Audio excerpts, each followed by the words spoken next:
Hi guys, welcome to my YouTube channel joyful explainer पर आप सभी का स्वागत है। आज मैं गॉड ऑफ ब्लैकफील्ड का एपिसोड 16 का एक्सप्लेनेशन कर रहा हूँ। हमारी शुरुआत वहीं से होती है जब डॉक्टर कांग से कहता है कि तुम किसी को जान से मत मारना और ना खुद मरना।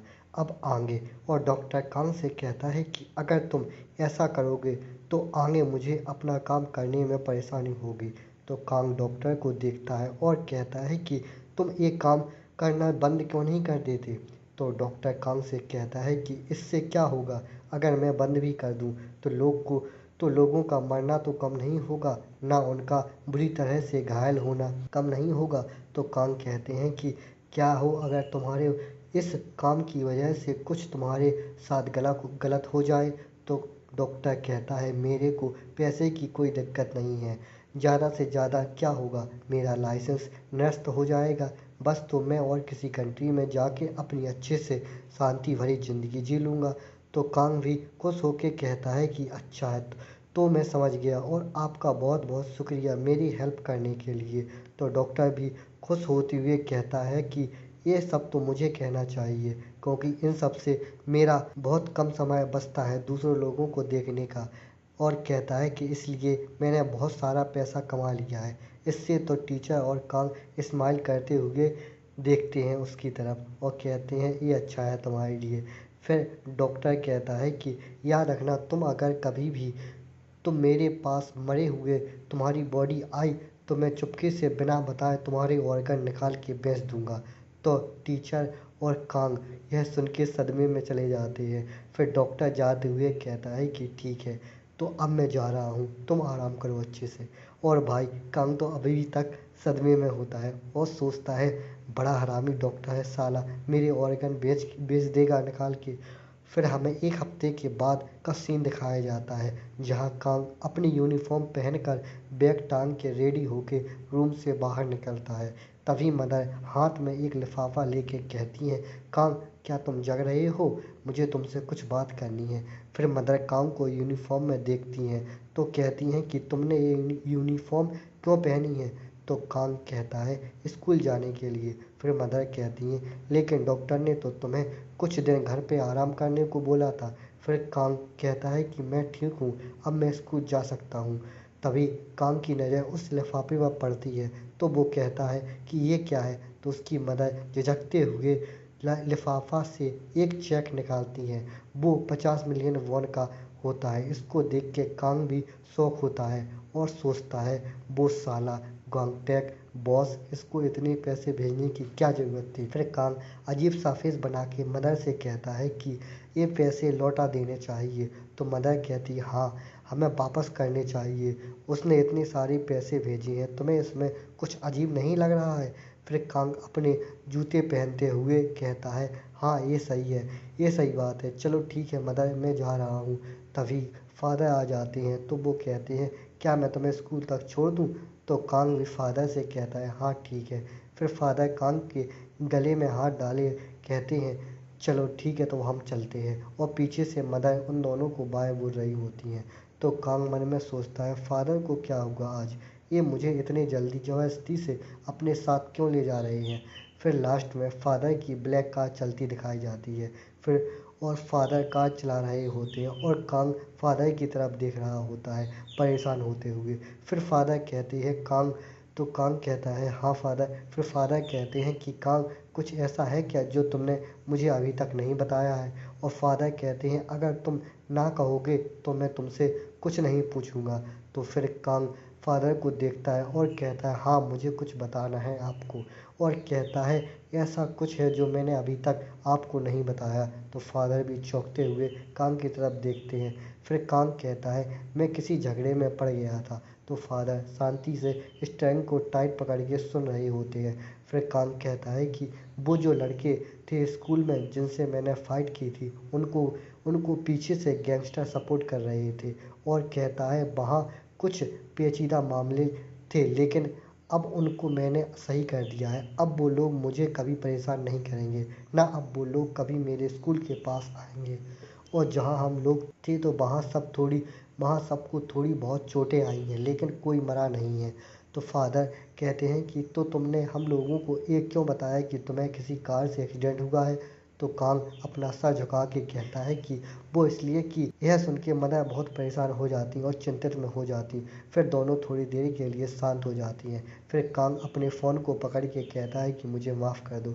फिर फादर कहते हैं कि क्या तुम जानते हो तुम्हारी मदर ने मेरे लिए कितना कुछ झेला है, कितना कुछ त्यागा है। फिर कांग कार में लगी फ़ोटो को देखता है जिसमें कांग की बचपन की फ़ोटो और मदर और फादर होते हैं। फिर कांग कहता है हाँ, और सोचता है कि मुझे पता नहीं लेकिन शायद ऐसा कुछ होगा। फिर फादर के फिर थोड़े पास्ट के सीन दिखाए जाते हैं। कांग की मदर की डिलीवरी के टाइम के हॉस्पिटल का सीन दिखाया जाता है। फिर प्रेजेंट में आ जाते हैं और फादर कांग से कहते हैं सीरियस होके कहते हैं कि तुम मेरी चिंता मत करो लेकिन अपनी मदर को कभी मत रुलाना, इतना तो तुम कर सकते हो मेरे लिए। तो कांग भी सर झुकाते कहता है कि हाँ, मैं उनको कभी दुखी नहीं होने दूंगा। फादर कहते हैं अच्छा है और शुक्रिया मुझे सब बताने के लिए। फिर फादर की कार चलती दिखाई जाती है। फिर हमें स्कूल का सीन दिखाया जाता है और कांग जाके टीचर के पास पहुंचता है और कहता है डायरी। तो टीचर अजीब सा फेस बना के कहते हैं कैप्टन, क्या तुम पागल हो गए हो, तुम्हें अभी स्कूल क्यों आए हो। तो कांग स्माइल करते हुए अपना हाथ हिलाते हुए कहता है कि परेशान मत हो, मुझे डॉक्टर ने परमिशन दे दी है। और कांग कहता है कि हाँ, बस ये थोड़ा दुख रहा है, थोड़ा परेशान करने वाला है, लेकिन ये इतना भी अजीब नहीं है। तो टीचर भी मुस्कुराते हुए कहते हैं कि कैप्टन, तुम तो पहले से ही अजीब थे, इसमें कोई नई बात नहीं है। तो कांग भी साइड में अपना मुंह करके कहता है कि क्या कुछ हुआ है क्या स्कूल में हाल ही में। तो टीचर बास्केटबॉल उठाते हुए कहते हैं नहीं, बस कुछ अजीब सी अफवाहें फैल रही हैं स्कूल में तुम्हारे बारे में। फिर टीचर स्टूल पर बैठते हुए कहते हैं कि कुछ कह रहे हैं कि तुम्हें चाकू लगी है, कुछ कह रहे हैं कि तुम्हें मरने वाले हो, और कुछ कह रहे हैं तुम मर गए हो, और कुछ कह रहे हैं कि तुम्हें पुलिस ने पकड़ लिया है। तो कांग भी इस्तेमाल करते हुए कहता है तो बहुत सारे लोग होंगे जो ये बात सुन के खुश हो रहे होंगे। और कहता है कि चलो छोड़ो, क्या मैं वहाँ जाके देखूँ क्या ये सब क्या हो रहा है। तो टीचर शौक सा फेस बना के कहते हैं कि क्या देखना चाहते हो। तो कांग कहता है कि क्या तुम भूल गए हो अपनी रिक्वेस्ट उन बच्चों की मदद करने की। तो टीचर भी बड़े खुश होके कहते हैं अच्छा अच्छा। वो तो कांग टीचर से कहता है कि मुझे अब उनकी लिस्ट दो। फिर हमें फर्स्ट ईयर की क्लासरूम का सीन दिखाया जाता है। वहीं एक चश्मिश टेबल पर बैठ के अपना खाना खा रहा होता है। तभी पीछे से एक लड़का उसे हाथ मार देता है। तो चश्मिश के मुंह से खाना बाहर फिर जाता है और वह अपना सर पकड़ के पीछे देखने लगता है। तभी एक लड़का जो इसको परेशान करता है तो वो कहता है अबे क्या हुआ बे चश्मिश, तुझे कोई दिक्कत है क्या इससे। तो वो चश्मिश भी सर झुका के कहता है नहीं नहीं नहीं, मुझे कोई दिक्कत नहीं है।